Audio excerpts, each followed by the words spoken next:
오늘 여러분과 함께 은혜 받고자 하는 말씀의 본문은 마태복음 20장 1절로 6절의 말씀이 되겠습니다.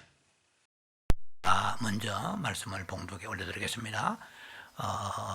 편의상 스킵하고 필요한 구절만 읽고 설교 시간을 더 많이 할애하겠습니다.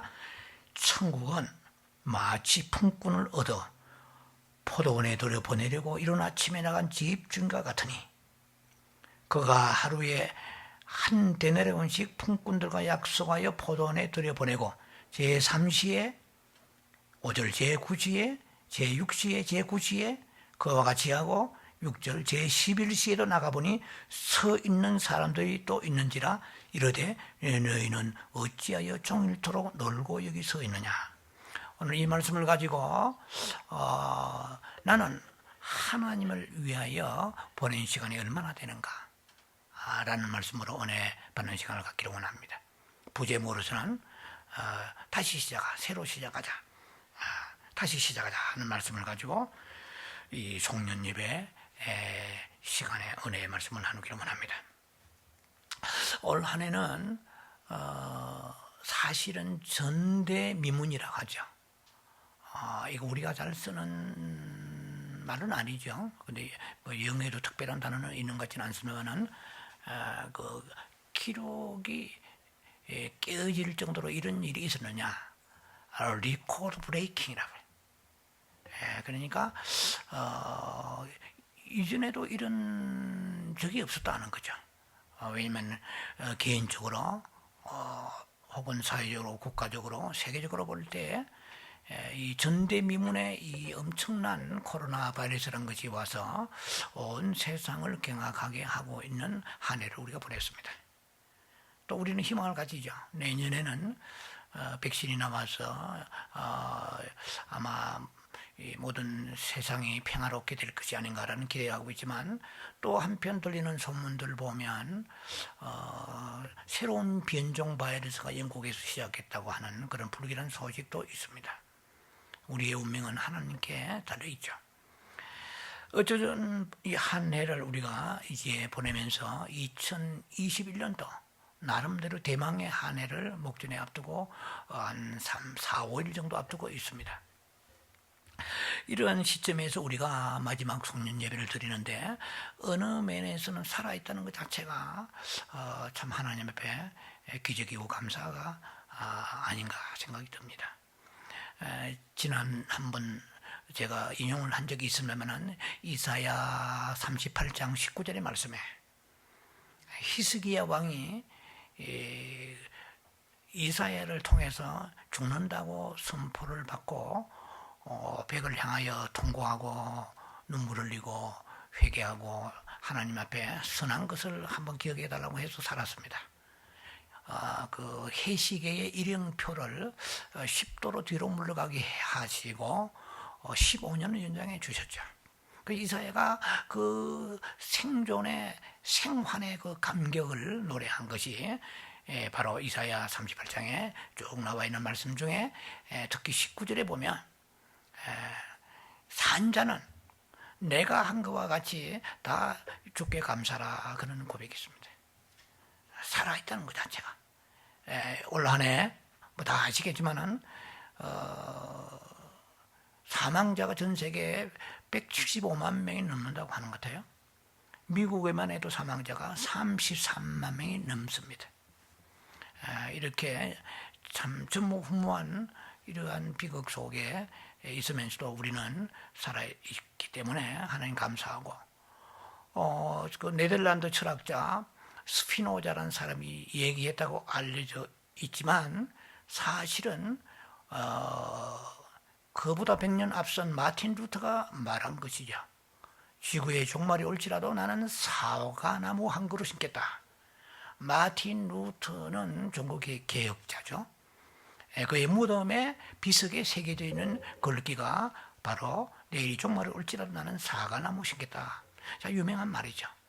아무리 세계가 어렵고 절망적인 그런 풍운의 폭풍이 몰아친다고 해도 우리에게는 하나님이 계십니다. 계시록 14장 13절, 10편 116편 15절 성도가 죽는 것도 복이라고 말씀했습니다. 이 세상에 소망을 두고 사는 불신자들은 죽음이 절망이고 비극이고 그것은 처참한 것입니다. 그래서 코로나 바이러스를 통해서 사망한 그런 크리스찬도 많습니다. 목회자도 있습니다. 선교사도 있습니다. 그래서 저주받아 그런 건 아니죠. 하나님 때가 되면 데려가십니다. 그러나 우리는 살아있는 한 우리가 어떤 그 삶을 그때에 보내서는 안 되겠다는 거죠. 그래서 나름대로의 한 해를 보내면서 우리가 여러 가지로 반성도 하고 또 새로운 미래에 대한 어떤 그 기대와 계획도 가지면서 이 해의 마지막 송년 예배를 드립니다. 저 프랑스의 유명한 단편 소설 작가 알퐁스 도데라는 분이 있습니다. 교과서도 아마 실려 있을 것입니다. 마지막 수업이라는 그런 유명한 단편 소설이 있죠. 뭐 2차 대전 무렵이죠. 독일의 그 인접한 그 알자스 로렌이라는 프랑스의 어느 작은 시골 마을이 있습니다. 그 마을에 작은 국민학교가 있었는데 거기에 프란츠라는 개구장인 소년이 있었어요. 얘는 학교 공부에는 관심이 없어요. 그야말로 개구장이로서 뭐 수업도 빠지고 또 친구들하고 여러 가지 많은 그런 그 위험한 장난도 하고 이런 개구장이 아이가 있었는데 어느 날 늦게 헐레벌떡 학교 선생님이 가르치는 수업에 들어갔습니다. 그런데 그날따라 분위기가 좀 삼엄한 거예요. 좀 이상하다. 뒤에 많은 학부모들이 앉아 계시고 침울하고 분위기가 뭐 엄숙한 것 같습니다. 그래서 선생님도 평소에 안 입으시던 정장을 입으시고 나오신 거예요. 아밀 선생님이라는 그 선생님이 이렇게 말합니다. 여러분, 오늘 슬픈 소식을 전해드리겠습니다. 베를린에서 칙령이 내려왔습니다. 오늘 이 시간에 프랑스어로 공부하는 마지막 수업 시간이 되었습니다. 이제는 독일어로 우리는 공부를 해야 됩니다. 우리의 모국어를 쓸 수 있는 마지막 시간입니다. 그러니까 이 프란츠라는 소년이 너무나 큰 충격을 받았죠. 이럴 줄 알았으면 내가 프랑스어를 열심히 배워둘 걸. 다시는 이제는 프랑스어를 쓸 수가 없구나. 아주 슬픔 속에 잠겼어요. 선생님이 그걸 알고 내려왔습니다. 그 애에 프란츠에게 말했습니다. 프란츠야, 네가 얼마나 마음이 아프겠니? 반성하고 있는 것을 내가 보았다. 선생님은 그것으로 만족한단다. 그래서 프란츠를 위로해 주었습니다. 그리고 그 학교 건너편에 있는 자그마한 교회당의 종탑이 12시가 되어서 떼앙떼앙 울립니다. 그 선생님은 돌아섰어. 슬픔을 감추면서 칠판에다가 씁니다. 프랑스 만세라고. 자, 이것이 단편 소설의 짧은 줄거리입니다. 어쩌면은 그 프란츠라는 소년이 이럴 줄 알았으면 진작 열심히 프랑스를 배워줄 걸 하고 슬픔에 잠겼던, 회한에 잠겼던 나름대로의 그 어린 소년같이 우리도 이 52주 한 해 그냥 뭐 늘 있는 그런 한 해니까 왔구나. 그냥 예배를 습관적으로 드리지는 않았나. 이렇게 한 해가 이렇게 빨리 갈 줄 알았으면 이렇게 내가 좀 더 예배를 하나님 앞에 준비를 많이 하고 신령하게 드리고 좀 더 내가 사랑하고 또 좀 더 내가 감사하고 좀 더 베풀고 좀 더 충성하며 살았을 걸 하는 생각이 우리도 아마 프란츠 소년과 같이 들 수가 있지 않겠느냐 라는 관점으로 우리가 오늘 말씀을 보면서 이 본문의 말씀은 사실은 이것은 제가 지난 9월달에 한번 말씀을 천국의 비유로 말씀을 대강 한번 지나간 말씀이긴 합니다. 한 사람의 포도원 한 사람이 그 포도원 주인이 여러 차례 포도원에 들어가서 일을 할 수 없는 놀고 있는 사람들한테 와서 포도원에 들어가서 일할 기회를 주는 내용입니다. 뭐 3절 보면은 3시에 나와 있고 6시에 나와 있고 9시, 뭐 3시간씩 차이가 나와 있는 것 같아요. 이것은 초대교회와 이 시대의 교회에 대한 그 영적인 그 깊은 비유가 들어 있습니다. 그러니까 쭉 시대별로. 그래서 나중에 오늘 우리는 제11시에 있지 않느냐. 지금 이걸 얘기하고자 하는 건 아니에요. 이 속에 들어있는 은유적인 의미는 그렇다는 것입니다. 그래서 일시라고 그러면은 오후 5시에 해당되죠. 6시간씩 이렇게 플러스를 하면 우리 시간하고 답이 나오죠. 어쨌든 이 마지막 품꾼으로 들어간 이 사람의 그 시간은 1시간밖에 더 일할 수 없었다라고 성경을 통해서 우리가 이해할 수 있습니다. 자, 그런데 6절에 보니까 이제 우리 시간 오후 5시죠. 그 이스라엘 시간은 11시인데 그 놀고서 있는 일을 하지 못하고 일거리가 없어가지고 놀고 있는 이 사람에게 포도원 주인이 나와서 말합니다. 너희는 어찌하여 종일토록 놀고 여기 섰느냐, 이렇게 나옵니다. 그리고 실제로 우리가 읽지 않았습니다만은 너희도 포도원에 들어가라, 이렇게 말합니다. 자, 이 비유가 우리에게 주는 그 메시지는, 교훈은 뭐가 되느냐 하는 것입니다. 하나님이 원하시는 것은 하나님이 뜻이 있다는 것이죠. 하나님이 정하시는 어떤 레인지 혹은 extent, 하나의 그 범위가 있다, 일의 범위가 있다는 것이죠. 자, 우리들은 바쁘고 또 우리는 나름대로의 여러 가지 목적이 있어가지고 열심히 분주하게 한 해를 살았습니다. 그런데 주님이 보실 때는 과연 무엇 때문에 어디서 그렇게 바쁘냐라고 물어보실 수 있을 것입니다. 만일 우리가 포도원이라는 영적인 의미로 해석을 해야 답이 나오겠습니다만, 포도원이라는 그러한 어떤 하나님이 원하시는 그 범주, 그러한 카테고리 안에서 일을 하지 않으면 우리가 열심히 무슨 일을 했든 간에 그것은 하나님 보시기에 놀고 있는 자와 하등 다를 바 없다, 진배 없다라는 것입니다.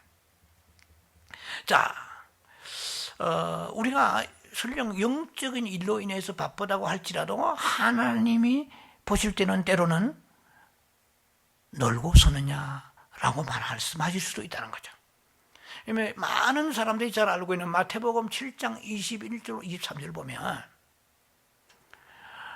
나더러 주여 주여 하는 자마다 다 천국에 들어갈 것이 아니요 하늘에 계신 아버지의 뜻대로 행한 자야 들어가리라.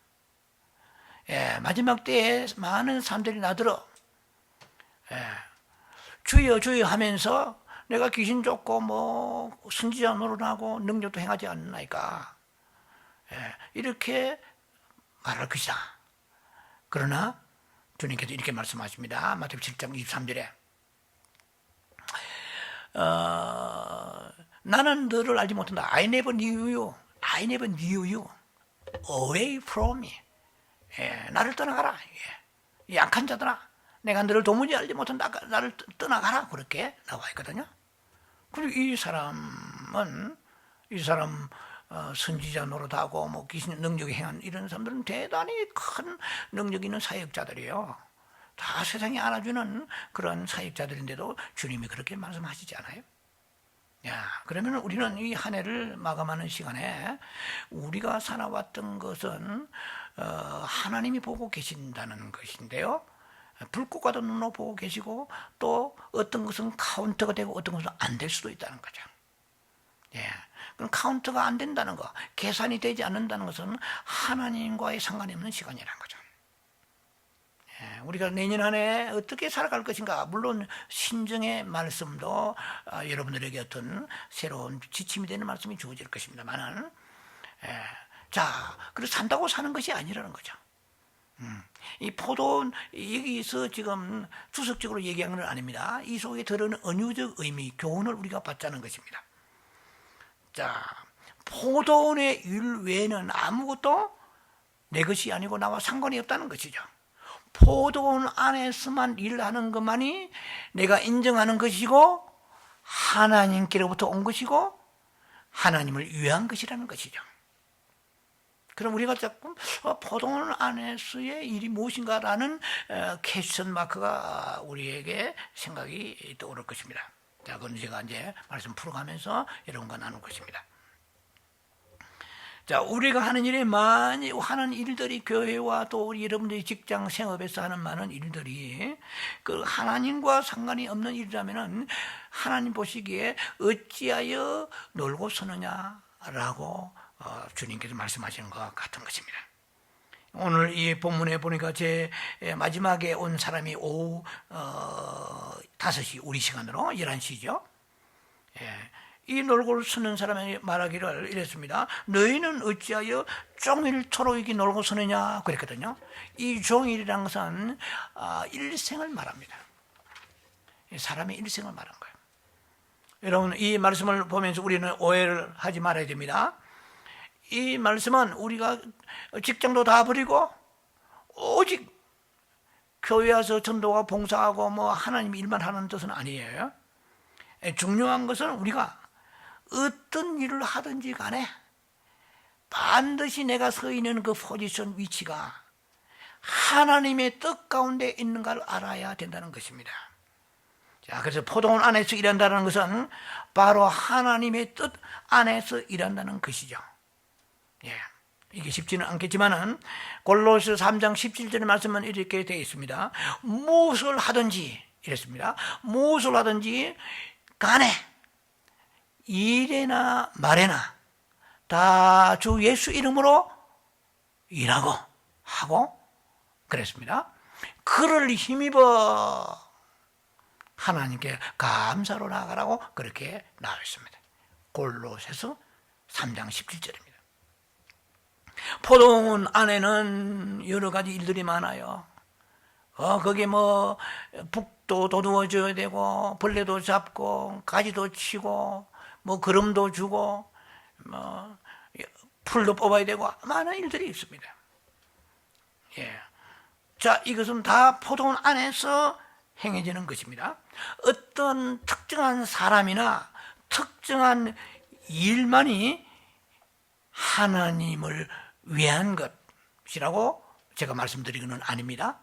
예, 특정한 직업, 특정한 어떤 그 직분, 어떤 특정한 장소, 뭐 이런 것을 지금 얘기하고자 하는 건 아니에요. 우리가 무엇을 하든 간에 마태복음 24장 40절 41절 보면은 휴거에 대한 이거 앞으로 이제 설교 계속 할 때 할 것입니다만은 휴거되는 사람이 예배 드리다가 휴거되었다, 철학 기도하다가 새벽 기도하다가 작정 기도하다가 금식 기도하다가 이건 없어요. 밥 갈다가 이거는 우리의 생업의 종사다가 이 말이야. 깨어 있으라는 거야. 너희가 종말의 때가 이제는 아주 종말의 때가 임박하다고 저는 생각합니다. 종말의 때가 가까워졌기 때문에 다 세상 일을 끊어놓고 모여가지고 계속 기도만 하고 막 금식하면 이렇게 성경 나와 있잖아요. 밥 갈다가 한 사람은 밭은 남자들이죠. 맷돌은 여자들이 돌려요. 맷돌을 돌리다가 한 사람은 데려가면 되고 한 사람은 버리짐을 당했다 그랬거든요. 그러니까 참으로 건강한 종말적인 신앙하는 사람은 다 세상 팽개치고 흰 옷 입고 산에 올라가 주에 기다리고 뭐 이게 아니죠. 이게 성경적인 건강한 종말론입니다. 자, 그래서 우리가 무슨 특별한 직업이나 특별한 어떤 뭐 직분이나 일, 선교사나 뭐 아니 목회자나 이런 사람들만을 지금 얘기하고자 하는 건 아니에요. 우리가 무슨 일을 하든 간에 상관없이 우리가 포도원이 될 수가 있고 아니면 포도원 밖이 될 수 있다는 것입니다. 자, 그래서 하나님께서는 포도원 안에서 보낸 시간만이 하나님 앞에 계산된다는 거예요. 시간은 여러분들이 아시겠지만은 헬라어로 카이로스와 크레노스라 하는 두 용어가 있습니다. 예. 카이로스의 시간은 주님과의 상관 있는 시간이고 크레노스의 시간은 그런 캘린더적인 시간입니다. 예수를 믿는 사람이나 안 믿는 사람이나 세상은 다 1년은 365일이요 하루는 24시간이죠. 그러나 우리는 카이로스의 시간 속에 살아야 돼요. 하나님의 자녀들은. 그래서 쉽게 말하면 멍 때리면 안 돼요. 늘 깨어 있어야 돼요. 늘 하나님을 의식하고 하나님 앞에 간구하면서 하나님과의 끝없는 하나님의 교통 속에서 살아야 됩니다. 요즘에 한국에서 제일 많이 쓰는 용어가 소통이라는 단어인 것 같기도 해요. 소통이 된다 안 된다. 우리가 성경적으로 볼 때는 교통이라고 얘기할 수 있습니다. 예. 무엇을 하든 간에 잠자는 시간 빼놓고 우리가 항상 주님과의 어떤 시온의 대로가 열려있는 그런 삶을 사는 것이 포도원 안의 시간이다 인 거죠. 자, 우리가 분명히 한 해 동안 분주히 살았습니다. 그러나 주님은 말씀하실 것입니다. 네가 누구를 위하여 그렇게 열심히 살았냐? 물론 가족을 위해서 자신이 또 우리 생존을 위하여 살았지만은 주님은 그것을 말씀하는 것은 아니에요. 가족을 위하고 생존을 위하여 그것은 당연합니다. 우리의 생명 주실 때는 하나님께서 우리 생명을 우리가 보존하기 위하여 우리에게 양식이 필요한 것 주님이 더 잘 아십니다. 의복도 필요하고 필요한 주택도 필요하고 필요한 게 많잖아요. 그런 것을 우리가 공급받기 위해서는 열심히 우리가 노동해야 되겠죠. 자, 그러나 우리가 알아야 되는 것은 하나님의 뜻 가운데서 이렇게 열심히 한 해를 살아봤느냐는 것입니다. 고린도전서 3장 12절로 15절은 제가 늘 아주 두렵고 떨림으로 보는 말씀 중에 하나입니다. 여러분 종말론하는 사람들이라고 다 믿으면 안 돼요.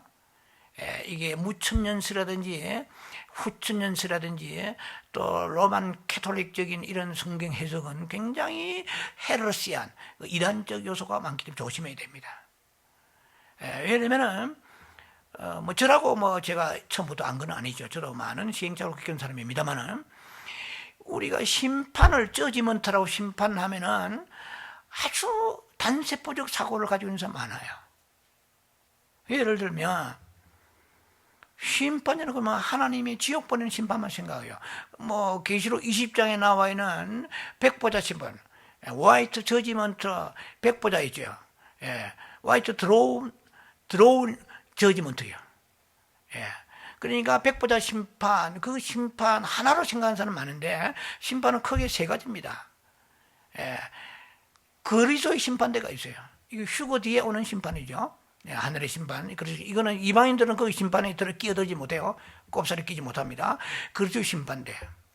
그 다음에 오는 심판이 뭐냐면 땅에서 마태복음 25장의 심판이 있습니다. 이 심판은 민족들 양과 염소를 심판합니다. 이것도 해석을 잘못하면 큰 코 다치는 거예요. 교회에 양이 있고 염소가 있다. 아니에요. 그건 성경은 절대로 해석을 잘못한 것입니다. 저는 확신할 수 있습니다. 왜냐하면 거기에 뭐 나를 위하여 앞으로도 이제 이 말씀들을 계속 나갈 것입니다만은 너희가 뭐 가난한 사람 내 소자를 위하여서 그다음에 뭐 물 한 그릇이나 아니면은 밥도 주고 음식도 주고 옷도 입혀주고 오게 같이 찾아가 이 사람이 나의 행전이 바로 내게 한 것이니라. 이 사람은 만세전에부터 예비한 창세전에 예비한 아버지 나라 들어가리라 하니까 야 우리 좀 구제하고 선한 일을 해가지고 구원받아야 되겠구나. 천만의 말씀. 그건 행위구원이에요. 그건 비성경제입니다. 자, 그래서 그것이 무슨 뜻인가는 뭐 또 제가 앞으로 기회에서 말씀을 나눌 것입니다.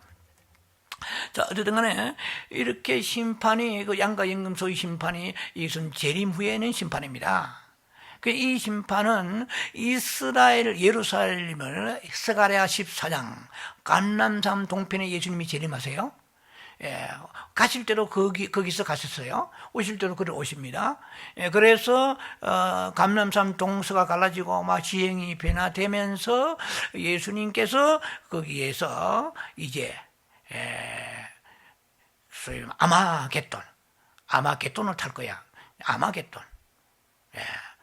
아마겟돈 전쟁에서 승리하시고 그리스도 짐승을 다 이렇게 불로 입에 불로 심판하시고 천년왕국이 펼쳐집니다. 그리고 천년왕국의 끝에 가서 베드로후서 3장에 나와 있는 11절, 18절 쪽에 보면은 나와 있는데 막 하늘에 체질이 막 녹아버리고 불이 언제 불이 녹느냐? 불이 와서 이 땅을 녹여버리겠나? 천년 끝에 가서 새하늘 새 땅이 영원한 새하늘 새 땅이 오기 전에 천년 왕국도 새하늘 새 땅은 아니에요. New Heaven, New Earth는 계시록 21장 1절에 새 예루살렘에 들어갈 때 그때 새하늘 새 땅이 있습니다. 처음 하늘과 처음 땅이 없었다고 그랬어요. 처음 하늘 어디에 속해요? 천년 왕국 끝에 하늘, 천년 끝에 땅, 이것이 다 없어지고, 그러니까 그럼 천년 왕국까지는 귀신이 있습니다. 지상에 무적경이 갇혀 있죠. 자, 이 정도로 말씀을 약하고요. 그게 두 번째 심판입니다. 그 다음에 세 번째 심판이 뭐냐면은 이거는 저 천년 왕국 끝에 가서 이제 백보자 심판이죠. 계시록 20장에 나와 있는. 이것은 불신자들이 다 부활되어요. 그래 예수님 믿는 사람도 부활되고 안 믿는 사람 부활되고 믿는 사람은 생명의 부활이요. 요한복음 5장에 안 믿는 사람은 심판의 부활이죠. 그럼 모든 죽은 자, 이 지상에 우주가 생기고 이 세계가 생기고 창세 이래 모든 인생은 다 일어나 가지고 예수를 구주로 영접하지 않는 모든 사람은 백보자 심판 앞에 다 서게 되어 있습니다. 우리는 설까요, 안 설까요? 안 서지요. 자, 그걸 아셔야 됩니다. 심판이 세 가지입니다. 그래서 심판대. 근데 우리는 두려워 벌벌 떨어야 되는 거예요. 어디에서? 그리스도의 심판대 앞에 서는 거예요. 예수를 믿으면 구원받아요.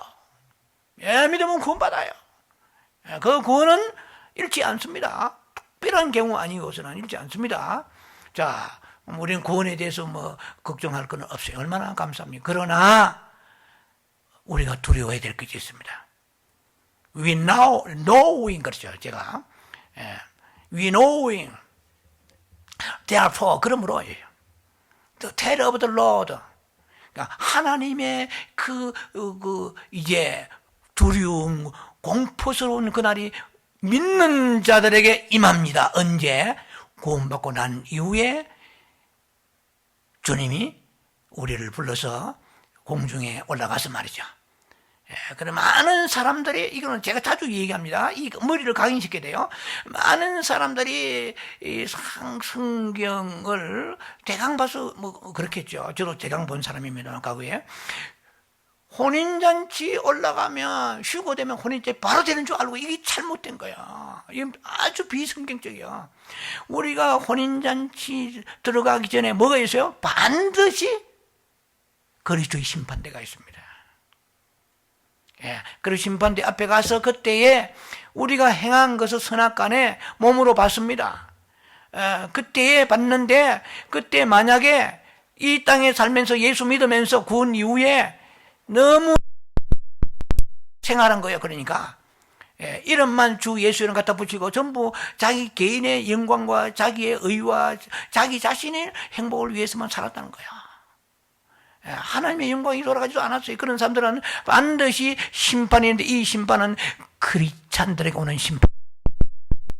이것을 우리는 두려워해야 돼요.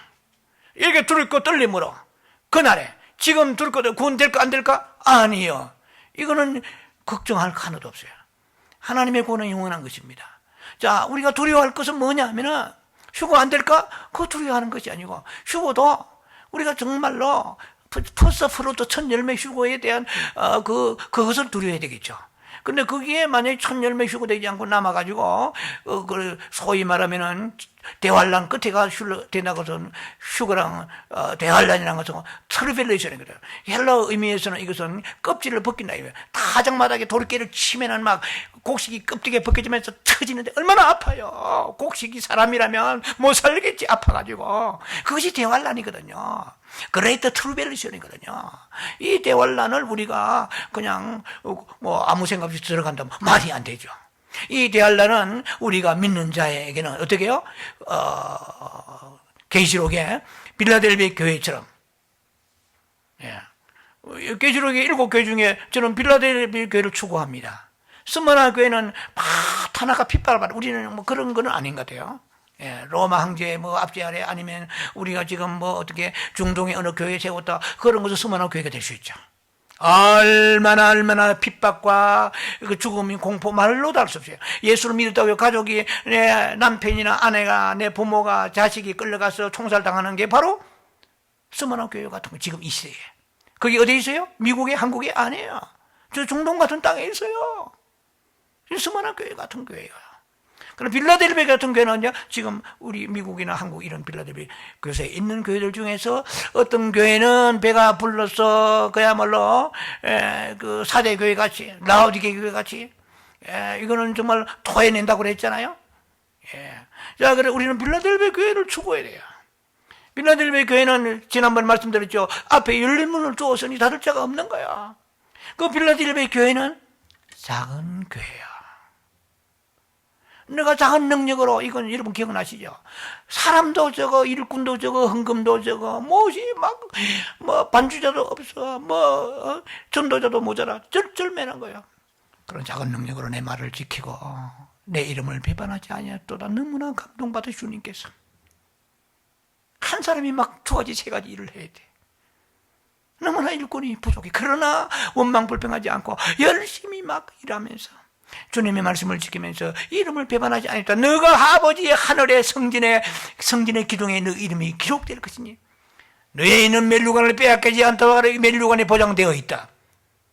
여기서 조금 너 시험 들고 실족하면서 엉뚱한 생각하면서 멜류관을 빼앗기지 않도록 하라.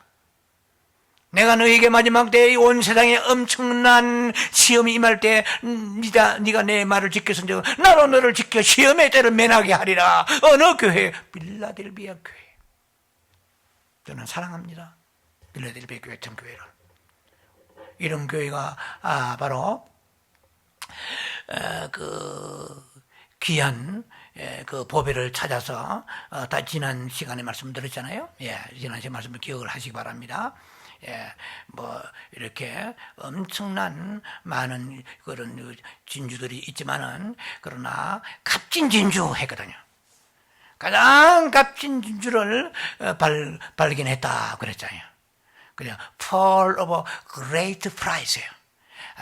great value. 가장 값진 진주. 이것이 빌라델비아 교회라고 말씀드리며 우리 교회가 그런 교회 되기를 원한다고 제가 말씀드렸습니다. 저 교회라고 다 교회가 아니죠. 교회 중에서 빌라델비아 교회가 있고 4대 교회가 있고 그리고 하나님이 4대 교회 같은 이름은 있지만은 실제 죽은 자로다 있거든요. 모든 형식은 다 갖춰서 넘쳐나. 그러나 실상은 죽은 자로다. 왜? 흰옷을 입은 자가 입을 만한 사람이 없어요. 4대 교회. 라오디게는 내가 토쳐내라, 내가 구역질 난다는 뜻이에요. 그건 어떻게 주님의 교회가 구역질 난다면 어떻게 돼요? 썩은 냄새 진동하는 거예요. 세상 것이 다 들어와가지고요. 전부 종교화돼. 자, 우리가 이렇게 종말론적인 것을 접근하기 전에도 이 시간 우리는 추구하는 것이 정확해야 되는 것입니다. 어쨌든 간에 우리가 마지막 이때 되면은 하나님께서 우리의 공적을 불시험한다고 그러죠. 고린도서 3장 12절 15절에 불이 각 사람의 공적을 시험하리니 너희가 세운 공적이 불타지 아니하면은 상을 받고 되세요. 만약에 불이 타면은 누구의 불이 타면은 해를 받으리라. 데미지. 여러분요 성경에서 불의 사상을 알아야 성경을 관통할 수 있습니다. 불은 3가지예요. 성령의 불이 있어요. 지옥의 불이 있어요. 하나님의 믿는 자의 심판의 불이 있습니다. 아셔야 돼요. 다시 말씀드립니다. 성령의 불이 있어요. 뜨겁다 불로. 성령은 불로도 역사하시고 기름으로 역사하시고 바람으로 역사하시고 성령은 여러 가지로 역사하세요. 물 같은 성령, 불 같은 바람 같은 기름 같은 근데 불 같은 뜨거워. 확 성령 받아. 어떤 사람 막 뜨거워가지고 펄펄 뛰어. 어떤 사람은 시원해요. 성령 받으니까 와, 성령의 일하시는 방법입니다. 근데 그까지 불 같은 성령이 있어요. 지옥의 불 어떻게 구더기도 그 죽지 않냐고 타는 지옥의 그 불이 있어요. 우리는 지옥불은 편했습니다. 성령불 받은 사람들이요, 얼마나 감사해요. 그런데 우리 심판의 불이 있어요. 이 불의 사상을 알아야 돼요. 심판의 불이 있는데 그게 왜? 고린도전서 3장 15절에 너희가 공력이 불탄 사람이 해를 받으리니 해서 우리가 한 해 동안 살아왔고 지금까지 살아왔는데 내 깐에는 열심히 일을 했다고 하는, 내 깐에는 귀신 쪽은 능력 행하고 내 깐에 봉사하고 뭐 정말 하나님 일을 했다고 하는데도 불구하고 하나님이 보실 때에 지피나 뭐 그런 풀이나 뭐 이런 그런 것은 불탄다고 그랬어요. 육신적이고 자기의이고 자기 자랑하고 교만하고 이런 거 있잖아요. 그러나 너희가 거기에 은이나 금이나 보석 같으면 타지 않는 거예요. 멸류관이 있다는 거죠. 그래서 오늘 이 땅에 하루로 살아가는 것이 멸류관하고 직결된다 안 된다? 되는 거예요. 이 땅에서도 우리가 나라를 위하여 충무 무공훈장, 태국 무공훈장 받은 사람은 어디 가면은 자랑스럽게, 특히 김정은이 밑에 있는 사람들은 이거 막 가슴에 막 무거워가지고 찌그릴 정도로 뭘 달고 나오잖아요. 북한 사람도 그 훈장을 자랑하는 거야. 그러면 북한 사람이든 남한 사람이든 자유대안이든 간에 훈장 받은 거 너무나 자랑스러운 거잖아요. 올림픽 금메달 얼마나 자랑스러워요. 집에다 갑옷처럼 모셔놓잖아요. 썩어질 것이지만 그렇게 소중히 여기는데 하나님 아버지 앞에 나와서 우리가 메달 하나 받는 거, 이것은 멸류관입니다. 썩지 아니합니다. 그런데 어떤 사람은 심판할 때, 그리스도 심판대 앞에 섰을 때 말입니다. 그리스도의 심판대 앞에, 그러니까 휴거되고 난 이후입니다. 혼인잔치 들어가기 전에요. 이 심판대 앞에서 선악간에 우리가 하나님 앞에 다 서야 되는 것입니다. 근데 악이 가득하고 지푸라기 가고 자기의 가득하고 탐욕 가득하고 교만하고 이런 사람들은 다 불타는데 그냥 불만 타면 본전이요. 그래서 성경 말씀은 해를 받으리니, 무슨 해? 불은 뜨겁고 고통스럽잖아요. 성경을 깊이 들어가면 분명히 거기 나와요. 그래서 이 땅에 우리 살아가는 동에 철저히 회개해야 됩니다. 철저히 회개하고 돌이켜가지고, 그래서 하나님 앞에 섰을 때는 흠이 안 보여요. 왜? 모든 죄를 등 뒤에 던져버렸기 때문에, 기억도 아니하시기 때문에. 어떻게 해요? 회개, 예수의 피로 다 덮어버렸기 때문에. 그렇지 않고 그걸 뭐가 자랑스럽다고 그걸 보관하고 주님 앞에 서겠습니까? 지옥은 가지 않아요. 우리 지옥을 안 간다고 됐다고 하면 이 성경, 이 신앙 무슨 히브리서 6장 1절 2절에는 이런 초보적 신앙이에요. 초보적 도를 버리라, 깊은 데로 나아가라, 덤도 높고 높은 상향된 믿음을 너희가 가지라. 제가 시간 되면 한번 설교할 거예요. 초보적 신앙이 무엇이고 단단한 식물의 신앙이 무엇인가에 대해서 오늘은 제가 그것까지 깊이는 들어가지 못합니다. 굉장히 중요합니다. 단단한 식물, 젖병 들고 다니는 교회 목회자 성도들이 있습니다. 이거는 단단한 식물 먹으면 설사 줄줄 다이어리어 설사를 해버려요. 잘잘 싸버려요, 그냥.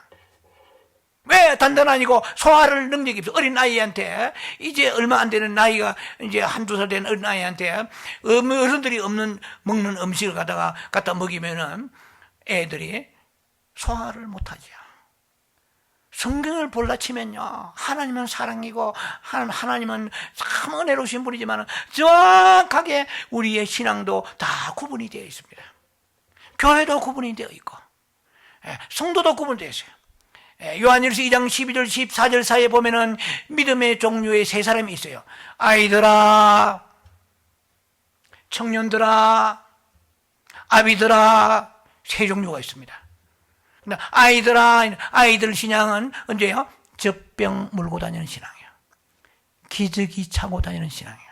영적으로 보면 교회를 기저귀 차고 와. 사람 눈에는 안 보이지만 하나님 보시기에 기저귀 찼구나. 목사가 기저귀 차고, 목사가 젖병 들고 강당에서 우유 마시며 설교해 보세요. 사람 눈에 안 보여. 하나님 보실 때는 그럴 수가 있다는 거예요. 성경을 얘기하면 제가, 성경에서 그렇게 나와 있거든요. 그래서 그 고린도 교인들은, 이 사람들은 은사도 빵빵해요. 뭐 은사하면은 고린도 교회를 이길 자가 없어요. 9가지 은사 다 임한 거예요. 그러나 만날 다투어. 우상 식물, 우상의 식물이라든지 서로들 시기 질투하고, 이게 그냥, 그리고 성적으로 음란도 하고, 이게 완전히 육신에 속한 자들이야. 사도 바울이 이 사람은 포도원 밖에 있는 사람들이야. 내가 너희들 고린도 3장에 보면 내가 너희들에게 밥으로 하지 아니하고 밥을 줄 수 없단 말이야. 내가 저대로 줄 수밖에 없다. 젖병 물고 다니는 아이에게 어떻게 뺏어버리고 밥을 줄 수 있냐. 그러면 너희가 설사하는데 너희를 감당치 못한다고 고린도 3장 말씀에 1절 이하의 말씀이 나와 있습니다. 이것이 고린도 실상이거든. 이거는 소위 말하면은 능력 행하고 굉장한 같지만 은사도 나오고 빵빵합니다. 9가지 은사가 있고 예언하고 귀신 쫓고 병도 나고 굉장하지만은 그러나 육신에 속한 자라. 자, 그래서 성경을 보라 치면은 이렇게 성경 하나님은 잘 구분하시고 우리에게 깨닫기를 원하십니다. 베드로 히브리서 5장 12절로 보면은 이렇게 되어 있습니다. 때가 오래됐으므로 마땅히 선생될 터인 적이 있어요. 이 사람들한테 성경 공부도 가르치고, 항상 배우러 다니는 것만 아니고, 이제는 니보다 좀 초보자들 성경도 가르치고, 좀 성숙해야 되는데, 어떻게 되죠? 선생 되어서 터인데, 단단한 음식은 못 먹고, 젖이나 먹고 있느냐? 성경을 써요. 여러분, 이 말씀은 크게 세 가지가 있습니다. 은혜의 말씀이 있어요. 생명의 말씀이 있어요. 의의 말씀이 있습니다. 히브리서 5장 13절에 보면은 대저 젖 먹는 자는 히스 베이비, 젖 먹는 자는 어린 아이니 되세요. 의의 말씀을 경험하지 못한 자라. 실제로요, 의의 말씀을 아는 사람은 별로 많지 않습니다. The word of righteousness, 의의 말씀을 경험한 사람이, 이 사람이 성숙한 사람이요, 신부가 되는 사람이요, 이 사람이 주님 앞에 섰을 때, 심판대 앞에 섰을 때에 해를 받지 아니하고 하나님의 멸류관을 받을 수 있는 그런 믿음의 사람이 되는 거예요. 만약에 우리가 어른이 30살, 40살 됐는데 어른이 계속 젖을 먹으면 그 사람은 몸이 유약해가지고 뼈도 성장하지 않으면 문제가 물러 터지잖아요. 우리가 영적으로 성장하고 목회자나 아니면 장로나 권사나 집사나 상관없이 영적으로 성장하면은 단단한 음식을 먹을 수 있어야 돼요. 이빨만 좋으면 일본말로 해서 죄송합니다. 수루메, 오징어도 막 이빨만 좋으면 여문 거, 포도, 뭡니까? 호두알로 탁탁 깨져요. 어떤 것도 소화할 수 있는 능력이 있다면 단단한 식물이죠. 자, 이것은 제가 다음에 오늘 그 시간 없습니다. 한 가지만 말씀드립니다. 의의 말씀이라는 것은 뭐냐는 거예요. 의의 말씀 이꼬르 단단한 식물이에요. 단단한 식물은 여러분들 제가 지금 자신을 호도하고자 하는 것이 아닙니다. 우리가 지금 마태복음 13장에 계속해서 이 천국의 비유가 나옵니다. 이런 건 전부 다 무슨 말씀이에요? 이것은 이것은 의의 말씀이에요. 의의 말씀은 단단하니까 이 사람 인기가 있어? 없죠. 파퓰라, 페이머스 하잖아요. 왜? 이건 은혜의 말씀이 아니에요. 예를 들면 예수님의 제자들이 와서 우리 아버지가 돌아가시는데 어떡할 값이요? 하니까 예수님이 가서 장사 지내야지, 효도해야지 이렇게 하지 않고 죽은 자는 죽은 자들로 장사 지내라. 시험들 많아요. 은혜 돼야 안 돼요? 이건 은혜의 말씀이 아니에요. 아주 예를 들면 그런 거예요. 살과 피를 먹으라 은혜의 말씀이요? 아니지, 시험들 말씀이지. 이런 게 의의 말씀이에요. 의의 말씀은 딱딱하니까 싫어요. 소화하기 싫어요. 그런 데는 교회가 사람이 많이 모이지 않아요. 그러나 은혜의 말씀 얼마나 좋아요. 위로가 막 쏟아지고 달달해요. 이건 하나님이 정하신 거예요. 하나님이 그 탤런트, 콜링, 부르심을 정하기 때문에 우리 마음대로, 목사도 마음대로 하지 못해요. 하나님이 부르심이 있기 때문에 그 말씀을 자꾸 증거하게 하시고, 은혜의 말씀 증거하면 얼마나 은혜 받고 하니까 많이 모여가지고 파퓰러 하고 좋죠. 근데 의의 말씀 넘어가면 도망가 버려요. 피와 살과 먹으라면 의의 말씀이 도망가 버리다.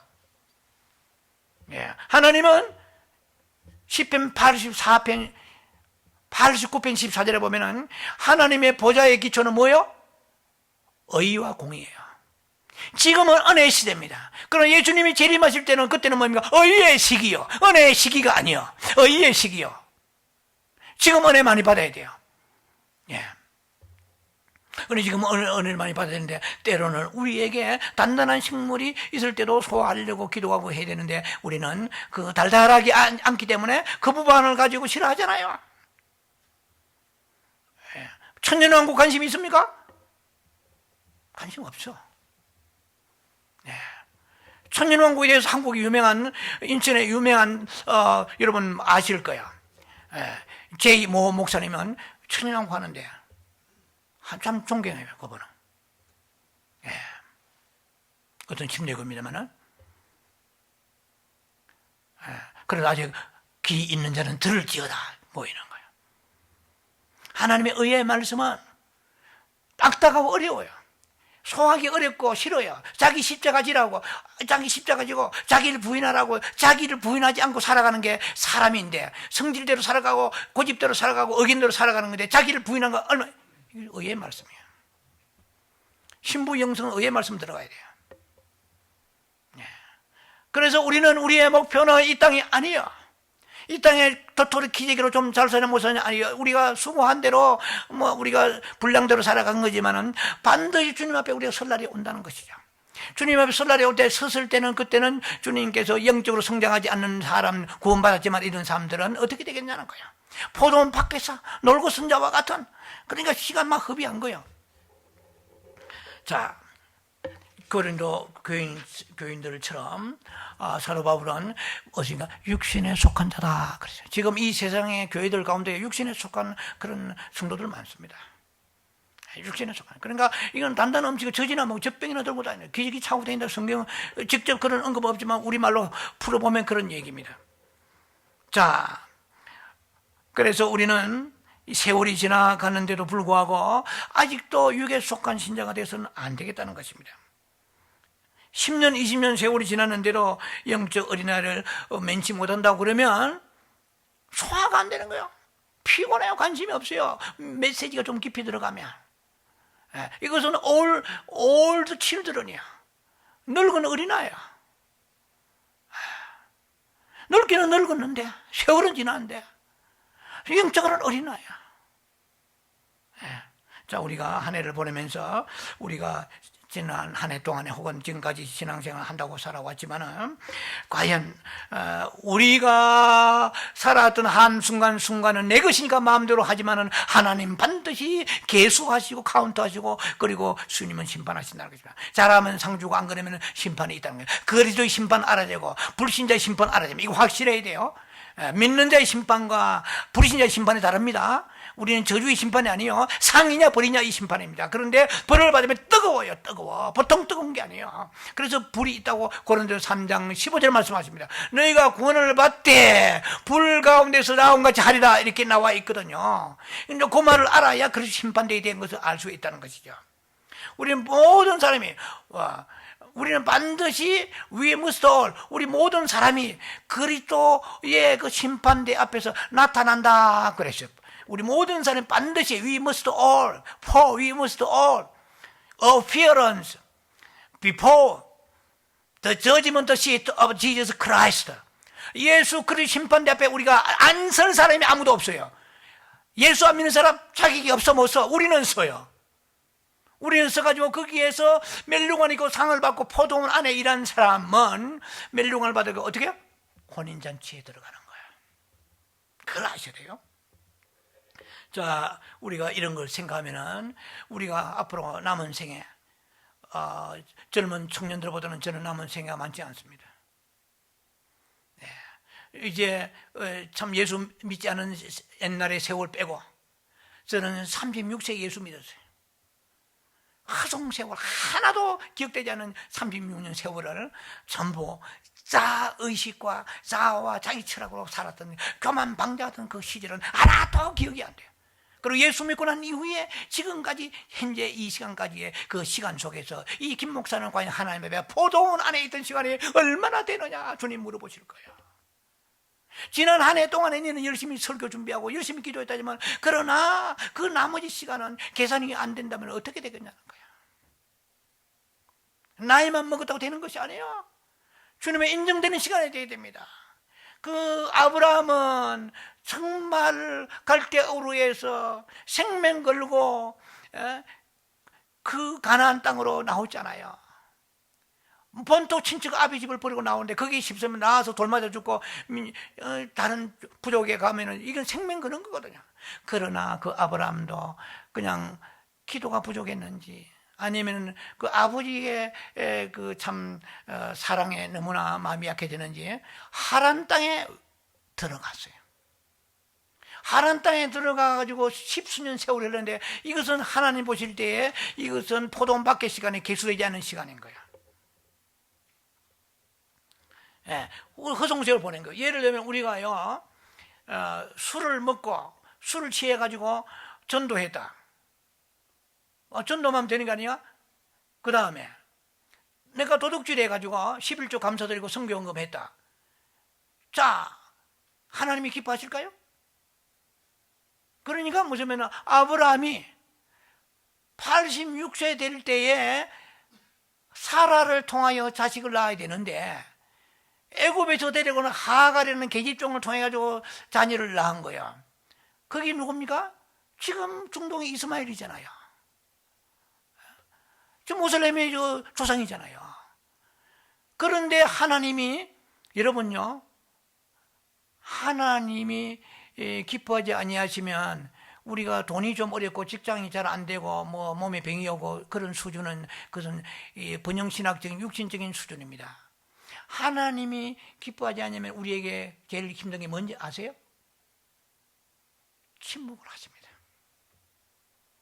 기도해도 무슨 마음에 하나님의 음성이 오지 않고 가만 감동 음성. 여러분 보세요. 여러분도 부부싸움 한다든지 혹은 친구나 동료 간에 무슨 갈등이 있거나 있으면은 우리가 기분이 상하면 말을 안 합니다. 기분 좋으면 말이 많아져요. 하나님께서 마음이 상하시니까 아브라함에게 13 years 13년 동안에 침묵하십니다. 86세에서 아브라함이 99세까지 13년 동안에 말씀 안 하세요. 오늘 우리가 신앙생활 하면서 이제 내년에도 마찬가지입니다. 무릎 꿇고 기도하면 주님의 음성을 들어야 돼요. 아니면 주님의 어떤 느낌을 받고 뭔가 감동받고 은혜 받고 뭔가 가슴이 뜨겁대 뭔가 주님과 교통이 있어야 돼요. 주님의 마음을 상하게 하면 주님의 말씀을 끊어버리십니다. 은혜가 오질 않아요. 하나님이 침묵하신 거예요. 포도원 밖의 생활인 거예요.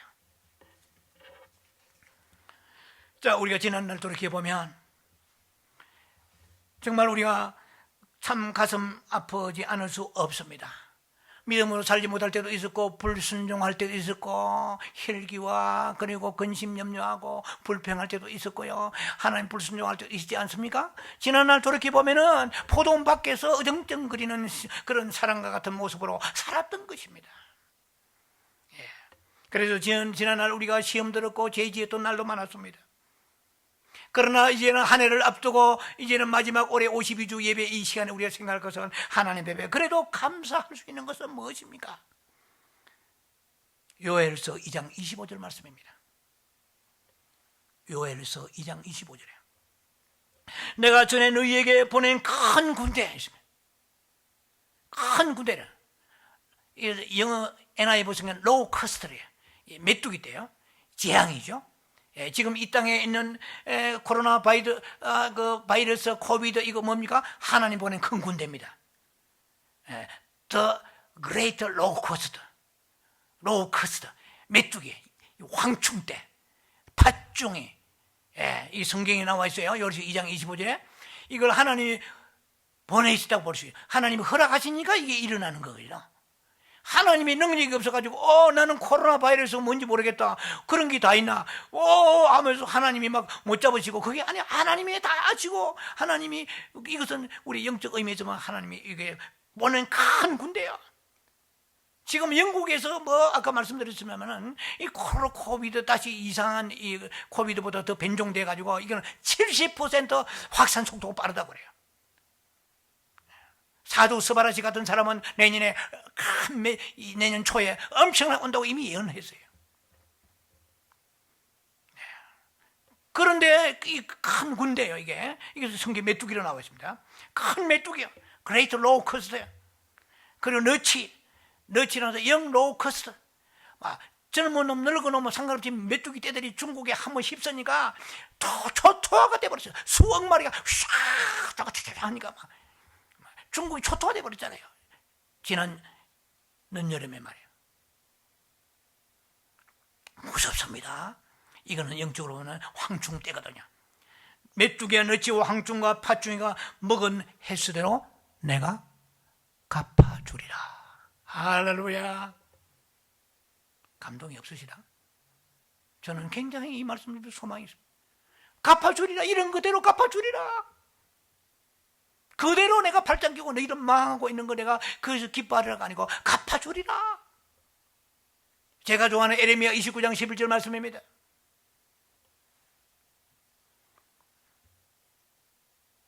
주님께서 이렇게 말씀하십니다. 나는 내 생각을 내가 아노니 너희를 향한 것이 평안이지 재앙이 아니니라. 너희에게 미래와 희망을 주는 것이니라. 어디예요? 에레미야 29장 11절. 아버지 하나님 뜻은 너희들에게 이 땅에 코로나 이 코비드를 해가지고 막 인구를 갖다 감소해서 죽여 나자빠지고 가족과 슬픈 이별을 하고 막 교회가 비대면 예배를 드려야 되고 이것이 아버지 뜻이요? 아니요. 우리를 각성시키시고 깨우쳐 주시길 위하는 것이지, 회개의 물길이 일어나고 각성하고 돌이킨다고 그러면 하나님께서 이 모든 이런 대로 갚아주리니. 그런데 한번 떠난 우리의 목숨은 다시 돌아올 수는 없잖아요. 자, 우리는 한 해를 보내면서 이제 이 참 의미심장한 이런 우리의 그런 날들 앞에서, 막다른 골목 앞에서 하나님은 이렇게 길을 열어주시면 감사해야 됩니다. 또 제가 좋아하는 말씀 10편 136편 1절입니다. 여기 감사라. 그는 선하시고 인자심이 영원함이로다.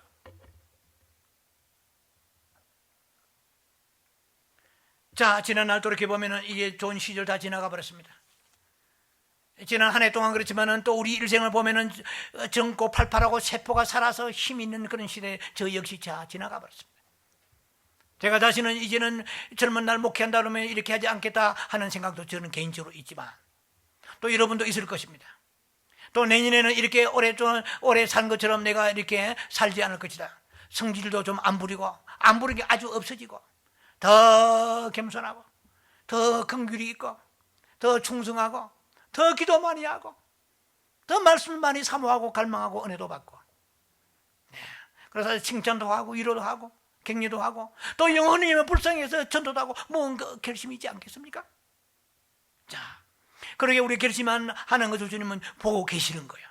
그러면은 팥종이가 와서 먹고, 더 로우커스도 와서 막 황충대가 먹어서 엉망진창되고 슬프고 답답하고 후회스럽지만은, 그러나 새로운 날들을 내 횟수를 내가 갚아줘서 내년에는 이런 후회스러운 날들이 오지 않게 하리라. 회복하리라. 다시 시작하자.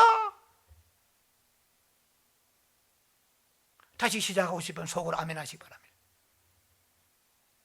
다시 시작하고 싶어요. 저도 더 깊이 말씀을 들어가고, 더 많이 기도하고, 지금도 한다고 했지만 주님 보실 때 부족하기 짝이 없는 거예요. 더 기도하고, 맡겨준 영혼을 위하여 더 기도하고, 더 사랑하고, 더 온유하고, 더 주님 그 은혜를 갈망하고, 더 저 천국 향하여 사모하고. 그냥 나이만 먹어가지고 리타이어하고 해가지고 대강 끝나는 것이 아니라 뭔가 주님 보실 때 주 앞에 섰을 때에 아들아 죽도록 충성했구나. 네가 한 목회는 필라델피아 교회 목회라면 저는 말로 다 할 수 없이 하나님의 영광이요 기쁨이요. 그러면 이 땅에 살았던 모든 고통, 눈물, 슬픔 주님 눈물로 닦아주시고 그 멸류관 들고 영원히 영광 속에 살아갈 것이 아니겠어요? 우리 한 해가 이렇게 소중하고 하루하루가 이렇게 소중하다는 것입니다. 여러분, 제가 또 말씀했습니다. 베드로전서 3장 8절입니다. 하나님 앞에서는 어떻게 해요?